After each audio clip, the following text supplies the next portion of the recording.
Good afternoon, and welcome to our lecture today, titled, as you can see, The Future of Ignatian Higher Education in Light of Pope Francis, a Historical Perspective.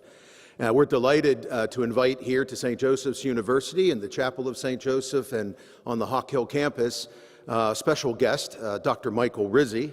He hails from Pittsburgh, PA, like many wonderful things come out of Pittsburgh, PA. He has his roots, though, in Jesuit education in the sense that he left Pittsburgh and became an undergraduate student at Georgetown University and graduated from the School of Foreign Service. So that was his first introduction to Jesuit education.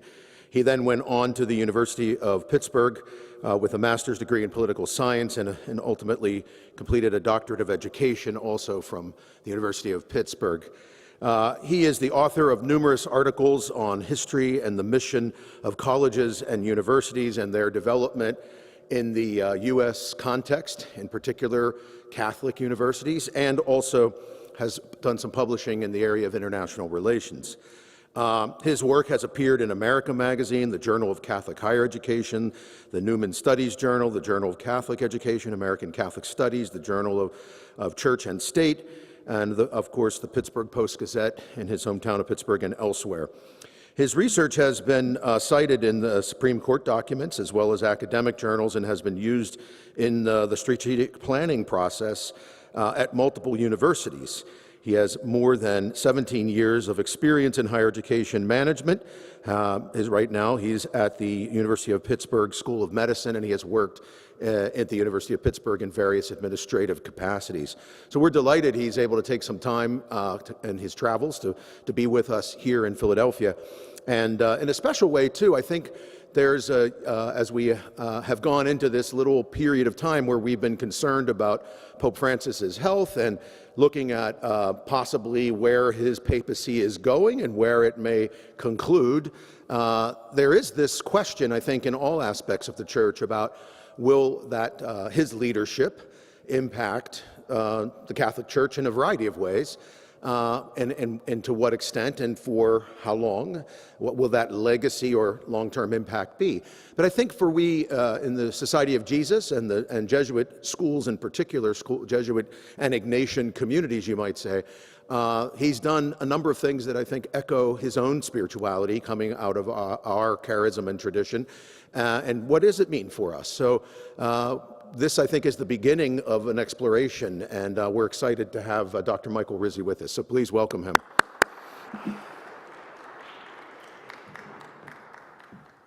Well, thank you all very much. Thank you for coming out to see me here today. Good afternoon. And thank you very much to Father Dan Joyce and to all the Jesuits for making it possible for me to come here. It feels great to be here at St. Joe's. This is a very special place to me because it was actually the very first Jesuit school that I ever visited after finishing this book. And what I'll be talking to you about today is a little bit about the past, the present, and the future of Jesuit higher ed, of course, in light of our current Jesuit Pope. And if nothing else, what I hope I really leave you with today is a sense of real pride in being a part of this network. Being Jesuit educated is a very, very special thing. And it's something that people have been able to say for almost 500 years. It's a very important and a very special thing to be part of this very old and not just nationwide, but global network of schools. And let's just dive right in. Before we begin, I would like to take a moment just to reflect on some of the things that Jesuits have contributed to our higher ed system here in the United States. So the very first degree ever given west of the Mississippi was at a Jesuit school, St. Louis University. Also the first law school, the first medical school, the first business school west of the Mississippi, all at St. Louis. The first degree ever given on the West Coast was also a Jesuit university, Santa Clara. First professional school of international affairs. In many states, California, Alabama, DC, the very first school of any kind was a Jesuit school. Fordham had the first televised football game in American history. The first African American to be the president of a predominantly white university was Father Patrick Healy of Georgetown University all the way back in the 1870s. You also had the first basketball teams to win a national championship with majority African American players, the first university in the United States with a full-time Muslim campus ministry office. All of these are Jesuit accomplishments. And this is just a partial list. I couldn't possibly fit everything onto a single slide. Of course, nowadays, we have a Jesuit Pope. And as we think about what the Pope has done during his leadership of the Catholic Church, it's obviously a natural thing to ask, how did Pope Francis's Jesuit values influence his leadership? And where does that lead us within Jesuit higher education? Well, a couple things that we know about Pope Francis is, number one, he's definitely a proponent of what we might call big tent Catholicism, right? The idea is that everyone has a place in this church, casting the net very, very wide so that everyone, no matter who you are, no matter where you're from, you feel welcome as a part of this community. That's an important message for all campuses around the country to keep in mind. This is not necessarily true of all popes throughout history. For example, Pope Benedict XVI, and if you look at some of his writings, he arguably believed that a smaller church may have been a stronger one. But Pope Francis is clearly a big tent kind of a guy. He also has a very strong pastoral focus in what he does. And here I'm going to not quote, but paraphrase a speech that I heard once from Father Tim Kisicki, who used to be the president of the Jesuits here in the United States and Canada. I heard a speech by Father Kisicki where he explained that one day when he went to Rome, he met Pope Francis for the first time. And he walked up to him and he introduced himself as you would and said, "Hello, Holy Father, I'm the president of the United States Jesuit Conference. I'm in charge of all of our provinces. I'm in charge of so many priests and brothers," and so on. And as he rattled off all of the things that he was doing administratively, he said, the Pope could not have looked more bored. He looked like he would rather have been anywhere in the world rather than listening to Father Kisicki talk about all of his administrative duties. But then, Father Kisicki said, "Holy Father, if I may, my dad is in the hospital right now, and it would mean a lot to me if I could tell him that the Pope was praying for him." And he said that as soon as he said that, the Pope's face lit up. And he pulled him aside, he put his arm around him, and he said, "You tell him that I will pray for him." So that's clearly the Pope's priority, helping other people, making a difference in the lives of others, particularly the lives of the marginalized, the sick, people who need help.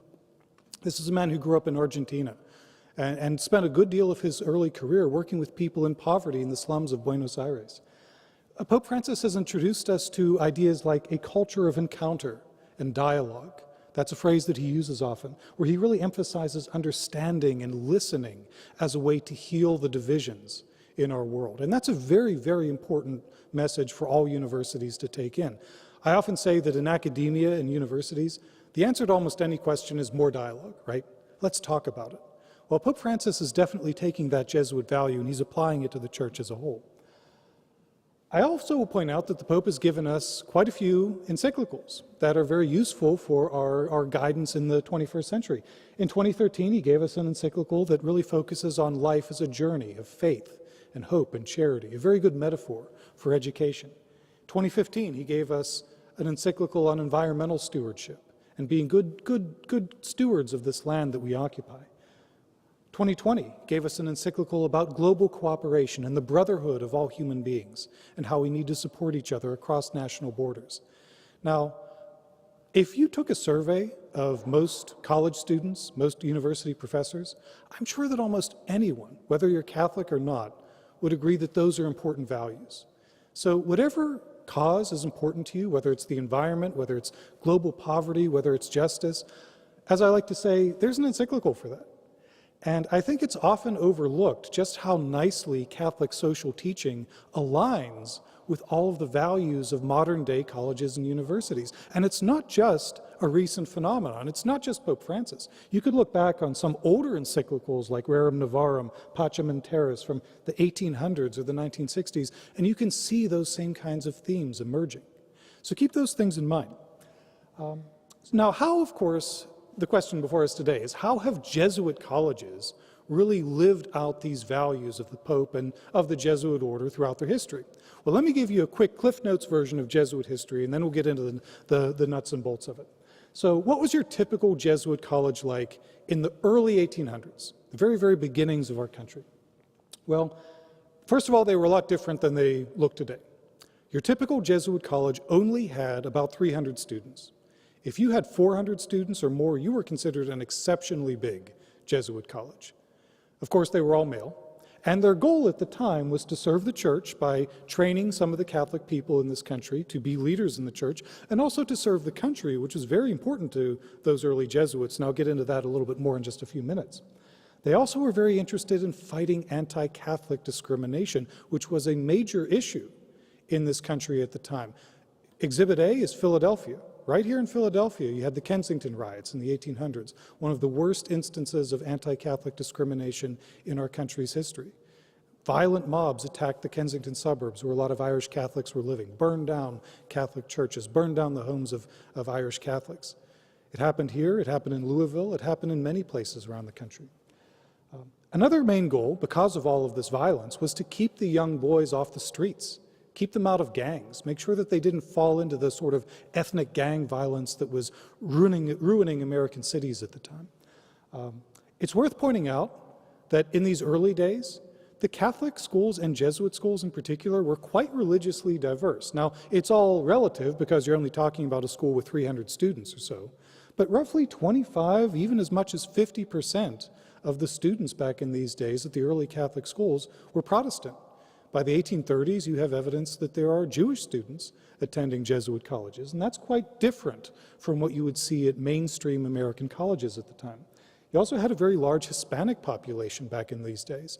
You know, today, the U.S. government defines a Hispanic Serving Institution, or HSI, as a university that enrolls at least 25% Hispanic students. Well, if that concept of an HSI had been around back in 1820, the Jesuit schools would have been some of the only schools that would have qualified. They actually had large numbers of students from Cuba, from Mexico, from other places in Latin America.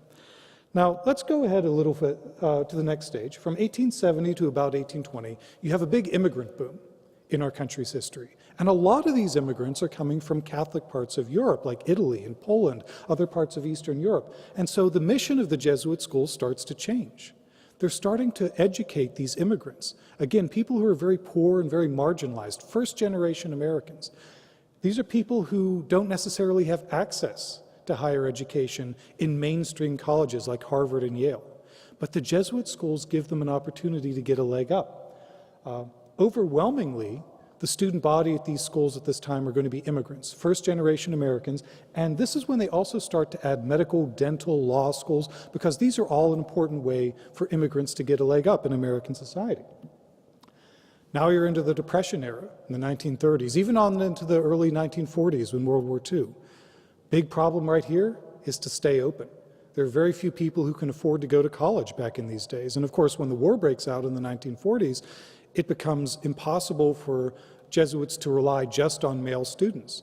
And so in order to fill their classrooms, this is when a lot of Jesuit schools look beyond their traditional male population. They start to enroll women.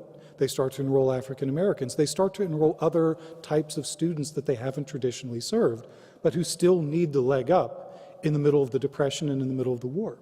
This is also when a lot of people really start to study business. Business schools become very, very popular, because if you can't find a job, it's very difficult to convince your parents even then that studying anything other than business was going to be a good investment. Now, in the 1945 on, you're looking at the baby boom era. This is a very different era because now you have a huge explosion in demand for higher education. You have more people in the 18 to 25-year-old age bracket than at any time in American history. And thanks to government programs like Pell Grants and Stafford loans and the GI Bill, education is now more accessible to them than ever before. And so you have 250% increase in the enrollment at these Jesuit schools. And oftentimes this is when the schools really start to look overwhelmingly Catholic, because a lot of the Catholics are now moving into the middle class.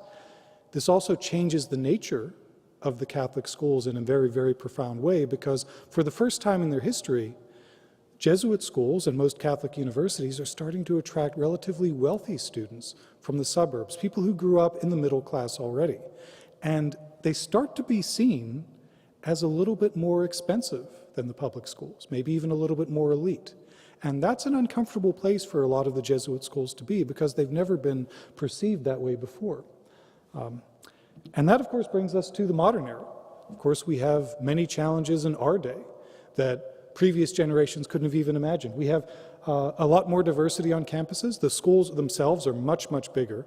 There are individual Jesuit colleges today, like Boston College, Georgetown, San Francisco, that individually enroll more students than the entire Jesuit network used to enroll 100 years ago.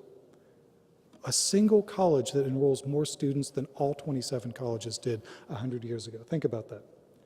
You're also competing with students with universities very, very far away from your hometown. We now have to think about online education for the first time. What does Jesuit education mean in an online format? We also are in an era where people increasingly are skeptical of the value of higher education. This is not a problem that we've had in the recent past, but it is becoming a problem today.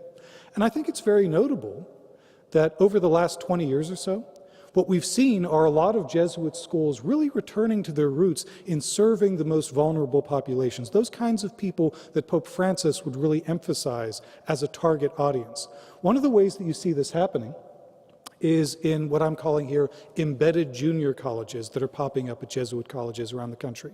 The first of these was Arrupe College at Loyola University in Chicago. Arrupe College was billing itself as the world's first Jesuit community college. It was a place in downtown Chicago for people who were too poor to afford, or possibly not even academically ready to afford a Loyola education. But it gave them the opportunity to get an education that they otherwise would not have received. And other schools like BC, which has started a branch called Messina College, Fairfield, which started Fairfield Bellarmine in downtown Bridgeport, they're all starting other schools on this model. Another thing that you're seeing at the same time is a lot of schools, including Georgetown and Rockhurst and Scranton and many, many others around the country, investing in the Jesuit Prison Education Network, which is an outreach initiative to help people behind bars earn their bachelor's degrees. Again, focusing on the poor and the underprivileged. But all of that said, let's take a step back and let's take a look at the very, very big picture of Jesuit colleges in this country. And I want to think back to the very beginnings of Jesuit education. When we look at the very beginnings of European colonialism here in North America. Some of the first schools ever founded in the 13 colonies were Jesuit schools. The Jesuits were teaching in colonial Maryland as early as 1640. Now, to put that in perspective, Harvard, which is the oldest college in the country, was founded in 1636. And so just 4 years after the founding of Harvard, the Jesuits are already teaching students in Maryland. Now, we don't know a whole lot about the 3 schools that I have listed up here in Maryland, partly because they were illegal. It was illegal for Catholics to operate schools or to worship openly outside of the privacy of their homes in colonial Maryland because it was an English colony. So the same kinds of anti-Catholic laws that applied in England also applied in the British colonies. So that meant that the Jesuits had an incentive not to keep very good records of the schools that they opened here in the 1600s. We're not even entirely sure when some of them closed, but we know that they existed, and we know that when the authorities came knocking, eventually they had to shut down because they were illegal.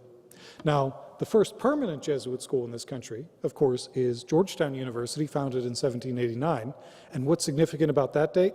Well, that's after the American Revolution. Now the Constitution is in effect. Now all of a sudden we have freedom of religion, freedom of speech. Jesuits can teach openly in this country. Now take a look at this. I don't know how well you can see this from the back, but these are the seals of some of the oldest Jesuit colleges in the country. Georgetown, Santa Clara, St. Louis, Gonzaga. These are the oldest schools in the East Coast, the West Coast, the Midwest, and the Pacific Northwest. Notice what they all have in common. They all have the federal eagle on the seal. The seals are all based on the seal of the United States that you see on the back of your dollar bill. So the message here is pretty clear. These early Jesuits, they were proud to be American. They were very proud of the potential that this country had to let them teach openly and practice openly. And by the way, I cannot resist throwing this slide in here as well. I did say earlier that Harvard is the oldest school in the country, which is true, 1636. But you know what happened in 1635, a year before Harvard? The Jesuits founded a school in Quebec City. So I do want to point out, just for the sake of thoroughness, that yes, the Jesuits did in fact have a college here in North America even before Harvard. It just wasn't an English-speaking college. It was a French-speaking college. All right, So, Jesuit Colleges 101. What are the most important things that you want to keep in mind if you understand the growth of Jesuit education in this country? Number one, you want to make sure that you remember this is not a monolithic enterprise. There were many different kinds of Jesuits, many Jesuits from different ethnic groups, different countries in Europe who came to this country at different times, and they all built a small piece of this national network. There was also what they call, I guess what Philip Gleason, a historian, would call hub and spoke expansion, which means basically that in any part of the country, there was always a first Jesuit school. And that school becomes the base of operations for the Jesuits as they expand. As that school gets bigger and it becomes a little bit wealthier, it starts to lend out faculty and lend out funds to start other schools in other parts of the country. And this means that there is a very, very clear family tree of Jesuit schools that you can put together here. Now, the English Jesuits were here in the East Coast, and their first school was Georgetown. And then Georgetown faculty and alumni eventually branch out to start most of the schools that you can think of here on the East Coast of the United States, and St. Joe's fits into this category. St. Louis was the home base for the Belgian Jesuits, and they are the home base for most of the schools that come out of the Midwest. In Cincinnati, Detroit, Milwaukee, Chicago, Omaha, all of these are daughter institutions of St. Louis University. Now, the Italian Jesuits, they were in the far west. California, the Pacific Northwest, the Rocky Mountains. And so most of the West Coast colleges you can think of come out of the Italian family tree. The French Jesuits were a little bit different. The French Jesuits were mainly in the South, around New Orleans, but their biggest contribution was actually in New York City because it was the French who brought Fordham into the Jesuit fold.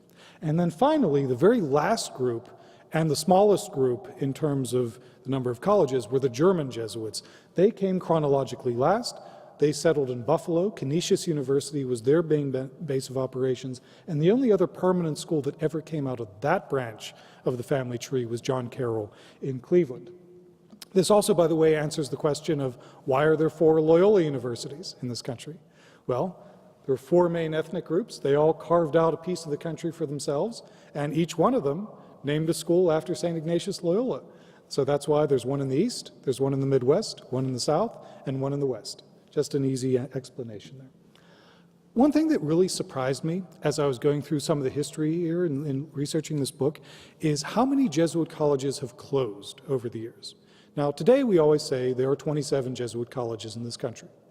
But I think we should probably specify there are 27 surviving Jesuit colleges in this country, because at various points there have been plenty of colleges that have come and gone. Some of them closed after just a few years, some of them closed after a few decades. You'll notice, if you can see the list here, that a lot of these schools that have closed were located in the South, in places like Louisiana and Georgia and Kentucky. There just wasn't as much demand for education in the South. But today, we normally think of Jesuit schools as being mainly concentrated in the North. There was a time when there were just as many Jesuit schools in the South, it's just that they weren't as successful. They ended up closing. There's also another category of schools out there, which are former Jesuit colleges where the school itself didn't close, but they just discontinued their degree programs and they became high schools. So a couple of these are located relatively close to here. St. Francis Xavier College in Manhattan is now Xavier High School. Gonzaga College in Washington, D.C. was actually chartered as a college in 1858. Today it's just a high school. But what's interesting there is that that original 1858 charter has never been revoked. So even though today Gonzaga College High School in D.C. is just a high school, legally, on paper, it is still technically a college, and they can grant degrees. And they do. If you are a commencement speaker at Gonzaga High School, they will give you an honorary doctorate, because they can. Now, this is how it looks like on a map. There were 2 main kinds of Jesuit colleges in history. There were the day colleges, and then there were the boarding colleges. Now, the boarding colleges were a little bit more expensive because you lived there. And because of that, they tended to attract people who were a little bit more elite, a little bit wealthier. Now, if you look at this map in 1850, there were 4 Jesuit boarding colleges on the East Coast. You had Georgetown, you had Fordham, you had Holy Cross. And you also had a school in Maryland called St. John's College. That one would not survive. But if you jump ahead just a couple of decades, now look what this map looks like. You have a lot more colleges, and notice the pattern here. They're all day colleges. What does that mean? It means that these schools were built in downtown centers, urban areas, and they were purposely built in walking distance of Catholic neighborhoods or very, very close to public transit. And oftentimes, these schools were either free or very, very close to free. Now, the schools that come out of this particular branch are Boston College, St. Joseph's, Loyola, and Baltimore. And that's why I call those three schools the Three Sisters of the East, because they were all founded at about the same time for about the same purpose. The idea was, if you could not afford the tuition at Holy Cross or Fordham or Georgetown, and you lived here in Philadelphia, you could get the same quality education right here at a day college for free, or very, very close to free. And so the poor people in downtown Boston, in downtown Philadelphia, in downtown New York, they all had the same opportunity to get the same education as the wealthier students in Holy Cross. Now, it's a little bit ironic to think, when you think about the tuition at BC right now, that BC was originally designed as a cheaper alternative for Holy Cross, but that was where it came from.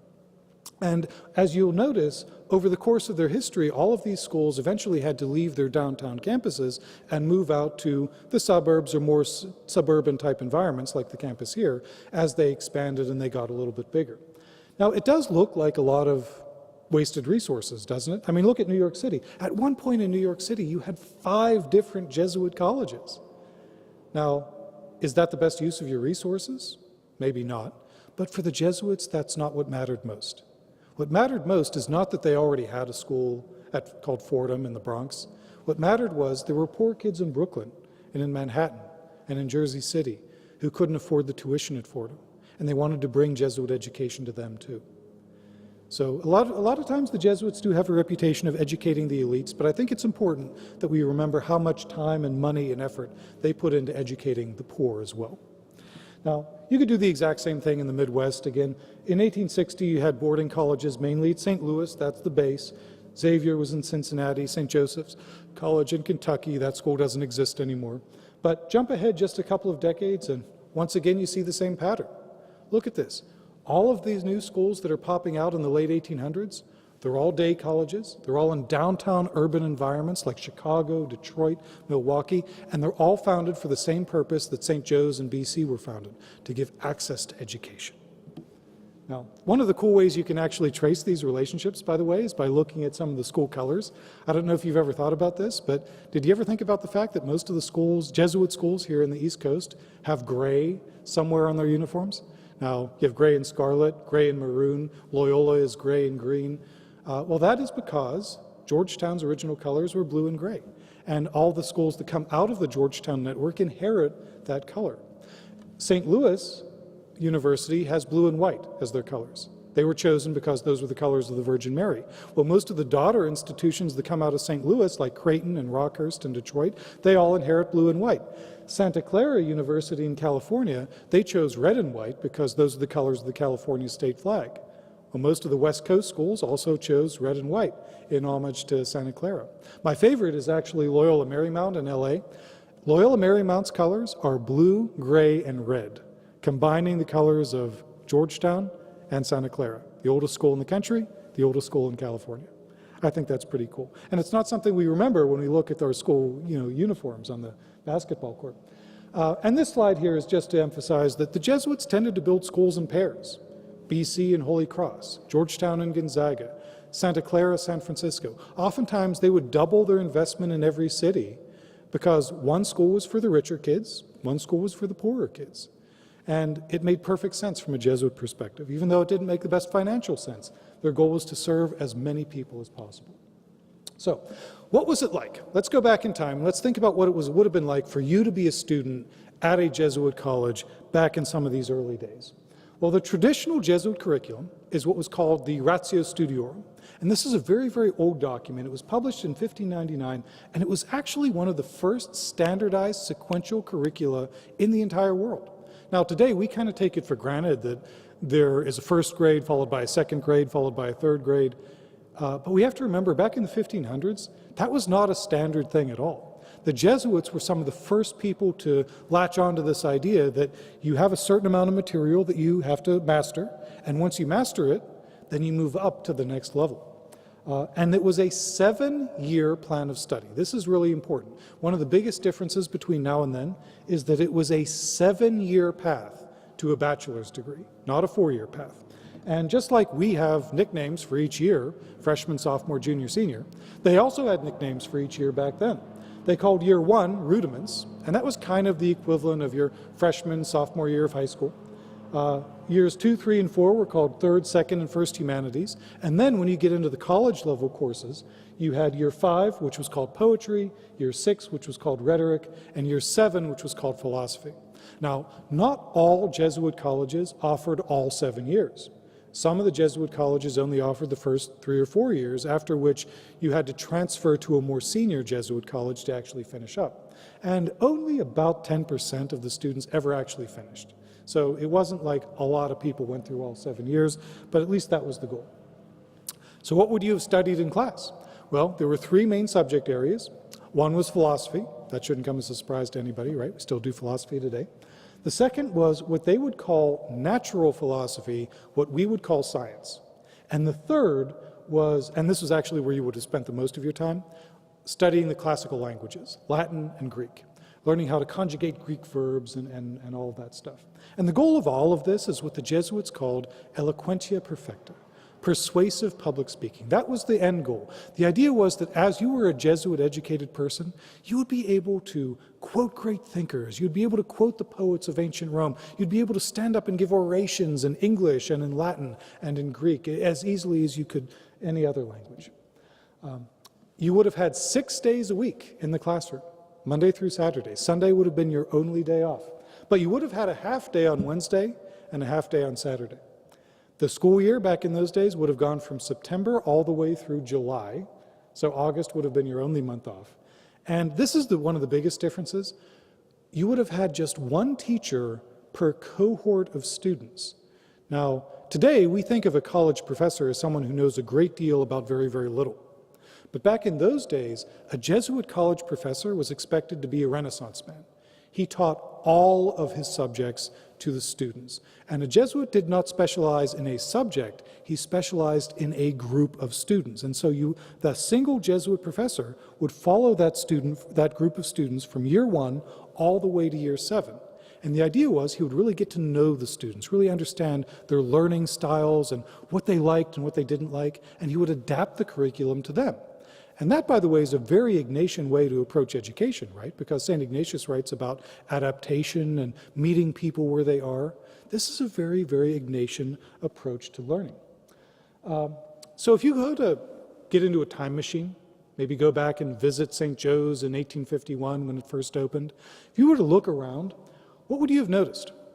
Well, the first thing that would probably stand out to you is that the students on campus would look really young. You would see students on this college campus who were 13 years old, 14 years old. It would look to us more like what we would think of as a high school. In fact, there are records that show Jesuits admitted students to their colleges as young as 8 years old. If you could read and write, they would take you. That was the only requirement. They wouldn't teach you to read and write, but if you were literate, you could be admitted to a Jesuit college. Now, they were also relatively religiously diverse at the time, as I talked about a little bit earlier, and there were 2 fields where your average Jesuit college was arguably better than your typical American college. One was in science, because back then European science was a lot better than American science, and so you had all of these French Jesuits and Italian Jesuits who were coming over from Europe, bringing the latest books and lab equipment, and that would have been that would have been a lot better than what you would have gotten at Harvard or Yale at the time. And the other area that would have really stood out to you is languages. Early Jesuit colleges were very good at languages, partly because most of the faculty and most of the students were all immigrants. Very few people actually spoke English as a first language. And so you see early Jesuit colleges actually advertising that English, French, and Spanish and German are spoken indiscriminately on this campus. And whatever language you speak, you are welcome here. That's what they were advertising in the 1800s. This is my favorite part. One of the ceremonies that you would have had to sit through as a student at a Jesuit college back in these days is what they called the monthly reading of the marks. And this was a ceremony where the entire school, again, it was maybe 300, 200 students, the entire school would get together in one room at the end of every month, and the president of the college would stand up in front of everyone and would announce the names of every student in the order of the grades they had gotten over the past month. Now, the purpose was to bring up to the front of the room and give prizes and medals and applause to everybody who was at the top of the class, but also to publicly shame the students at the bottom of the class into working harder. And at the end of every year, they had a very, very big ceremony called the annual exhibition, where if you were invited to present at the annual exhibition, it was a great honor. You could be invited to give an oration in Latin, maybe do a chemistry experiment in front of an audience. That was a very big deal. And when I talk about this, and I visit Jesuit schools around the country, oftentimes when I get to this point, a light bulb kind of goes off, and people say, you know what? We still kind of do something like that. I mean, we don't publicly shame people anymore, but we do have a big awards ceremony at the end of the year where we give out prizes and medals and things. And if you do that here at St. Joe's, I'm not sure if you do, but if you do, just keep in mind that that is a very, very old Jesuit tradition. That is actually written in the Ratio Studiorum. It's prescribed there. The Ratio puts a lot of emphasis on using prizes and awards and recognition as a motivation for students to learn. There were 3 universal extracurricular activities. Every Jesuit school, no matter where they were, no matter what they were, always had a drama club. Jesuits were big on drama, Shakespeare.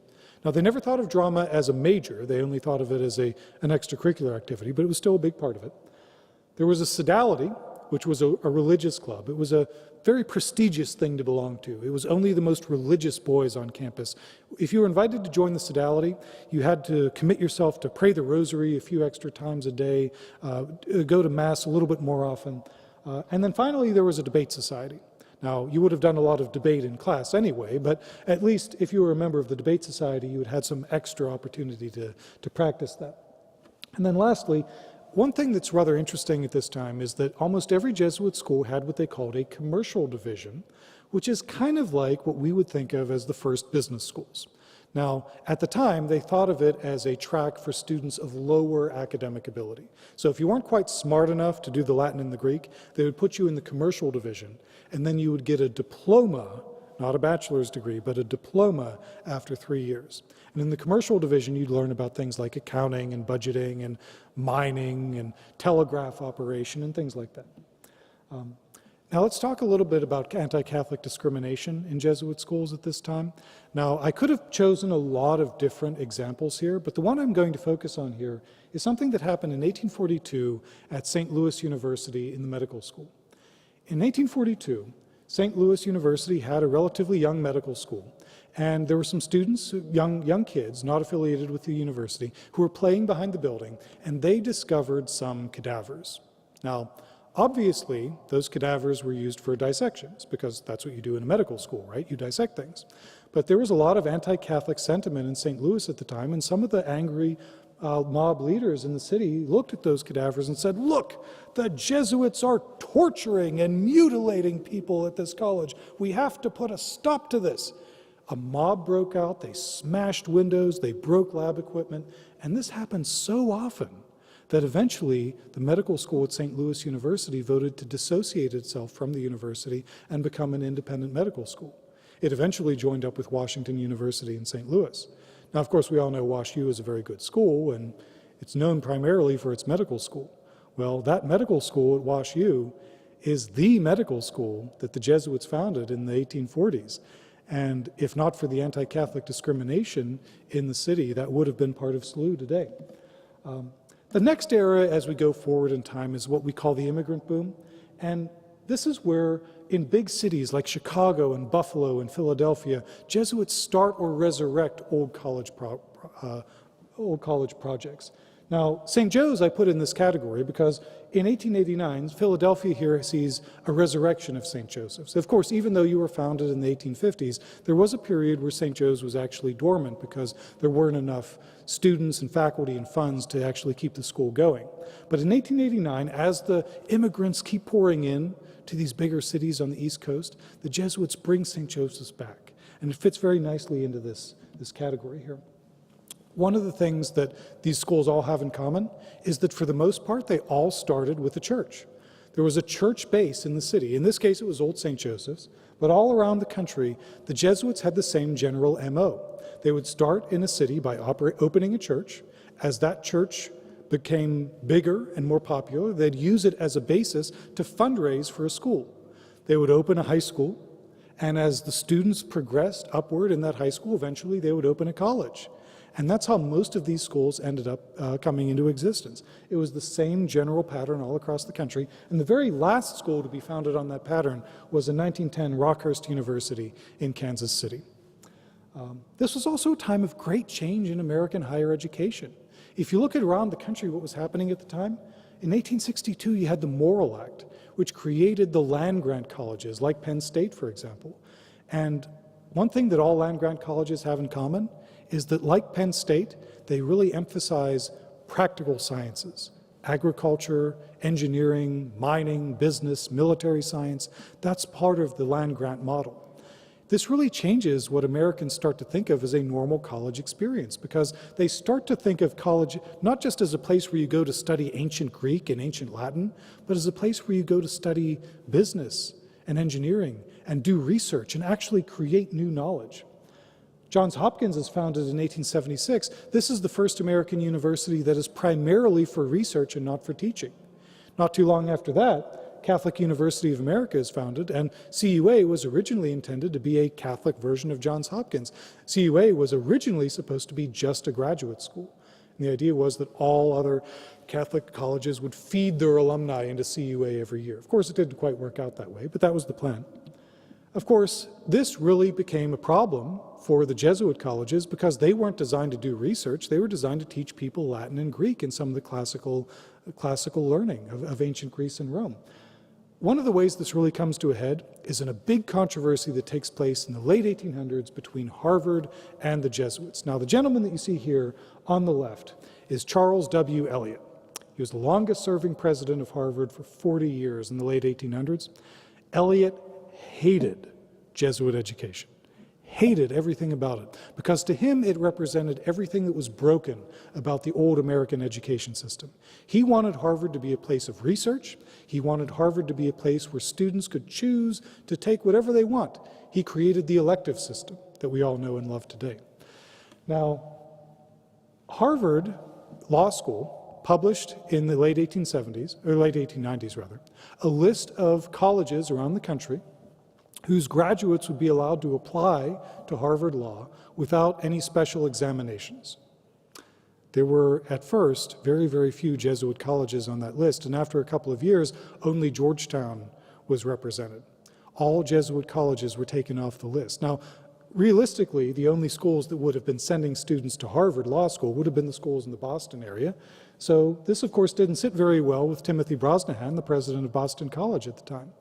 So Timothy Brosnahan and Charles Eliot get into a war of words in the Boston press, where Brosnahan starts writing articles saying, you accuse us of not keeping up with the times. You accuse us of not being strong enough on science and technology. Well, under your elective system at Harvard, a student could graduate without taking any science at all if he didn't want to.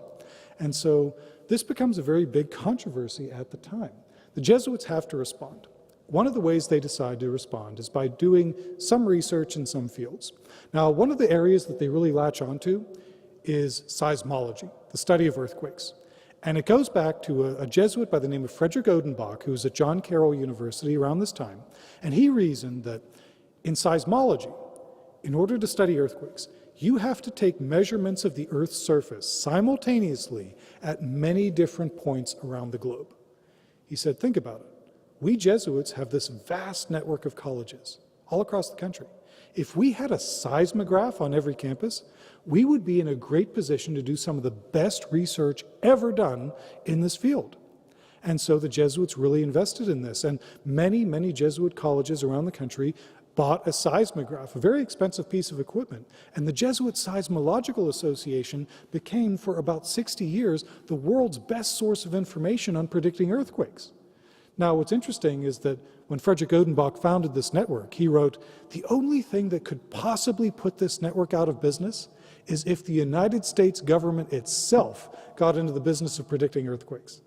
And that's exactly what happened, because eventually the National Weather Service and NOAA did their own network of seismographs, which rendered the Jesuit network obsolete. But for a good 60 years, the Jesuits were the source of information on earthquakes in this country. The other thing the Jesuits had to do is they had to keep up with the times by starting professional schools, law schools, medical schools, dental schools, social work and engineering schools, even business schools. That was just part of becoming a 20th century school. And this is where I should point out, women start to come into the scene at Jesuit higher education.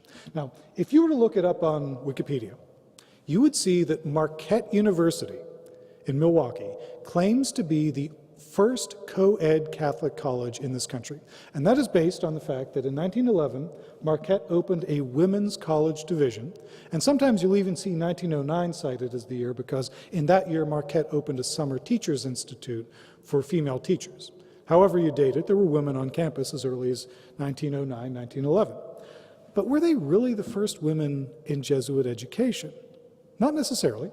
Because if you dig back a little bit deeper, you can find that in 1908, St. Louis University admitted 5 women to its law school. Then you can look a little bit further and see that in 1903, Georgetown started a nursing school.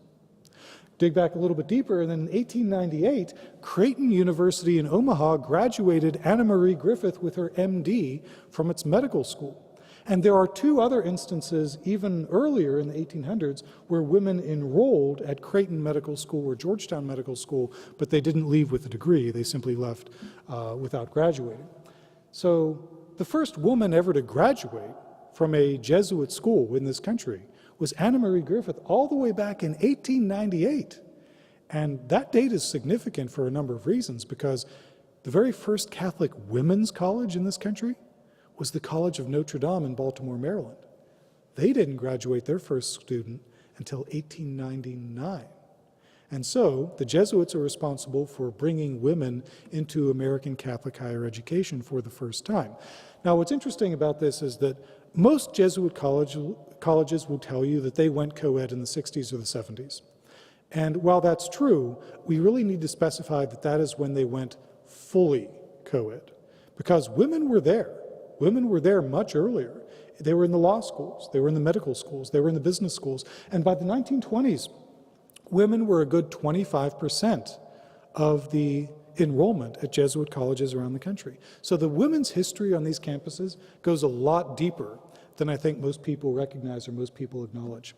I also want to talk a little bit about early racial integration in Jesuit colleges. Now, there were a couple important milestones here.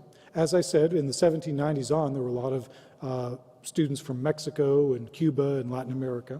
In 1944, St. Louis University becomes the first university in a former slave state to desegregate its student body.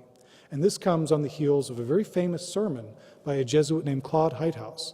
He invited the press to his sermon that day. It was in the middle of World War II, and it was mainly female students in the audience because the men were all away fighting. And he gave a very, very passionate homily that day where he said, look, on this campus, we admit Mormons, we admit Jews, we admit Protestants. We don't even look at the color of their skin. Why would we turn our backs on our fellow Catholics because their skin happens to be brown or black? St. Louis becomes the first university in Missouri, first university anywhere in the South to desegregate its student body. 1954, Spring Hill College in Alabama becomes the first college in Alabama to desegregate. Martin Luther King actually mentioned Spring Hill College by name in his famous letter from a Birmingham jail. He says, look what the Catholics are doing down in Mobile, Alabama. We should all be following their example. Now, the gentleman I have here, you can see his picture. This is Father Patrick Healy. Father Patrick Healy is the first African-American to earn a PhD. He is the first African-American to become the president of a predominantly white university. He has a very interesting family history. His father was an Irish-American plantation owner. His mother was a slave. Technically, although his parents actually loved each other very much, and they lived together as husband and wife, even though in Georgia at the time they could not legally get married to each other. But what that meant was, when Patrick and his brothers were born, they were legally the property of their father, not his son. Nonetheless, he still treated them like his sons, and he wanted them to have a good education. And so he chose to enroll them in the one Catholic college at the time that was located in the north, where their race would not be as big an issue, and that was Holy Cross. And so the Healy brothers all go to Holy Cross, and eventually Patrick Healy becomes a Jesuit and becomes the president of Georgetown. Now, what's really interesting is that the Jesuits knew. We have to really make that very clear. The Jesuits knew that Patrick Healy was biracial, and they knew that he was legally a slave. And so the act of living as a free man when you were a slave was a crime. He could have been arrested at any time. But the Jesuits protected him. And if you look back and you read the letters that he wrote to his superiors, it's really interesting because they're almost speaking in code. Patrick Healy would write a letter to his Jesuit superior, and he would say, "The students on this campus are whispering about me behind my back. You know to what I refer." And then his superiors would write to Rome, and they would say, "We intend to promote Patrick Healy, despite the difficulty that may be brought up about him." It's clear that they're speaking in code, because if those letters had ever been uncovered, again, he could have been arrested. But it's a remarkable story at an early point in our history. The 1920s are when the Jesuit schools really start to look like the schools we recognize today. They have their own departments. They start to hire faculty who specialize in individual fields. This is also when they start to split from the high schools. Remember I said that the total curriculum at a Jesuit college used to be 7 years long? Well, by the 1920s, it's become 8 years long. The first 4 years are defined as the high school. The second 4 years are defined as the college. And in many cases, the high school and the college share a campus. But right around this time, this is when they start to split. But that's why you have a Jesuit high school associated with almost every Jesuit college in the country. St. Joe's Prep, Georgetown Prep, Fordham Prep, BC High. At one point, they were all one and the same school. But in the 1920s, as the delineation between high school and college becomes a little bit clearer, then the high school division simply spins off and becomes its own school. This is also about the time when the schools have to move. Remember I said that schools like BC and St. Joe's were originally located downtown to be close to the people? Well, now their ambitions are getting a little bit bigger. They need to have campuses with dorms and gym facilities and research labs and all of those things, and there's no room to expand downtown. And so places like BC and St. Joe's, they all have to expand out into the suburbs, and they have to build new campuses around this time. I don't know if you've ever noticed the similarities between Gasson Hall on the BC campus and Barberlin Hall here at St. Joe's. They were not designed by the same architect, but clearly they're inspired by each other. And they were both built within about 2 decades of each other for the same purpose as the schools moved to the suburbs. Now, what was the Roman reaction during all of this? Well, in 1927, the head of the Jesuit order was a man by the name of Vladimir Ledechovsky. He didn't like what he was hearing from his American foot soldiers. He wrote to them and he says, "What's this I hear about you admitting women to your schools? There are nuns for that. We don't do that here in the Jesuits. And I'd also like you to stop hiring all these non-Catholics to teach in your campuses." Well, the Jesuits actually wrote back to him, and they wrote back, "If we don't admit women, we're going to have to close some of these campuses." He said, "Well, then maybe you should just close." But the Jesuits did some really interesting things back in these days. For example, Seattle University wrote to Ledechovsky and they said, "Don't worry, women are here, but they're just in the evening division." What they didn't say is that the evening division began at noon. At St. Louis University, they said, "Oh, yes, there are women here, but don't worry, they're just in the School of Education. The School of Arts and Sciences is all male." What they didn't say is that students in the arts and sciences and education schools could take classes together anytime they wanted to. My favorite story of all is Loyola University in New Orleans. In the 1920s, Loyola University in New Orleans had a homecoming queen, they had a sorority, they had a majority of women in their graduating class, and they had a female president of their student council. And they were still insisting to Ledechovsky that they were an all-male school. So again, women on these campuses go a lot deeper than many people realize. This is also, of course, as you get more and more like every other school, you start to ask the question of how exactly are we different? What makes a Jesuit university Jesuit?